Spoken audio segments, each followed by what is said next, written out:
Secretary of State Mike Pompeo, no stranger to talks with both Zelensky and Putin. He served as CIA director and as the Secretary of State, of course, and as a Fox News contributor. So hard to think of anyone better to assess what's going on in this room and what the prospects of this meeting may be. Good to have you with us, Secretary.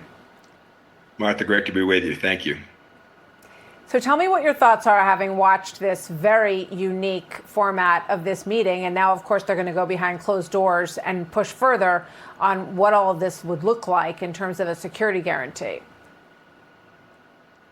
Martha, you hit on the conversation that they're going to have. It's going to be, what is the shape of this security guarantee? So President Trump has made clear Putin doesn't want NATO as part of Ukraine. Fine, but we're going to give them something that looks and feels, from a security perspective, a lot like that.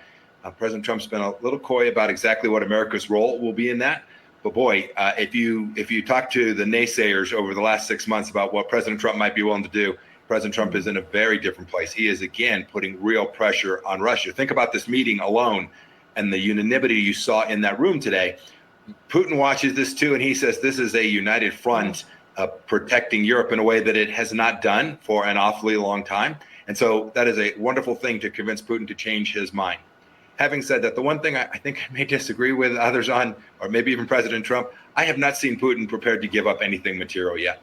I haven't seen him agree to anything significant that would materially change how Zelensky will have to think about the risk associated with coming to an agreement with Putin. I hope I'm wrong. I hope he'll permit the security guarantees at the level that will be necessary, because it will have to be big and robust and real, not just a paper agreement like the Budapest Memorandum from back in the early mid-90s. This will have to be a serious security commitment, and Putin will have to accept that. I'm not convinced he's there yet. I hope I'm wrong. I hope he said, yep, that'll be fine by me. I also haven't seen any willingness to return those 20,000 children that he's taken.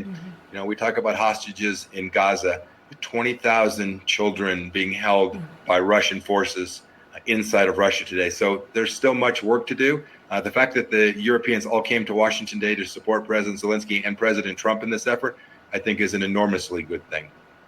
Yeah, these children, many of them are orphaned by the war. They were taken to Russia. Some of them are not orphans. Some of them have parents who are waiting for them to return. You know, but I want to get back to this security guarantee and what shape it takes. And if you're put yourself in Putin's shoes right now, because you've certainly watched the man at work closely. Does he see any distinction between Ukraine becoming a member of NATO and all of these countries who are unified? We just heard the president of Finland call it Team Europe and Team US, making a security guarantee. Is there any distinction between those two things for Putin?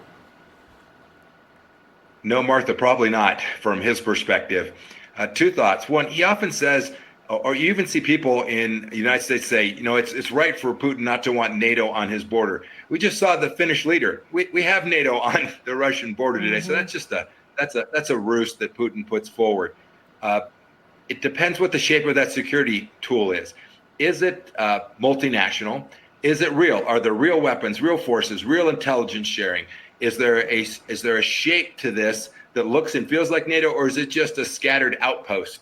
Putin would see those two things very, very differently. If it does take a shape of something like you have on the Finnish border or up in the Baltics, or a real NATO force, if it looks and feels like that, I don't think Putin will see much difference. All right, Secretary Pompeo, thank you very much for weighing in today as we watch this meeting that was hastily put together at the White House, but it was quite impressive in terms of the setup there. Let's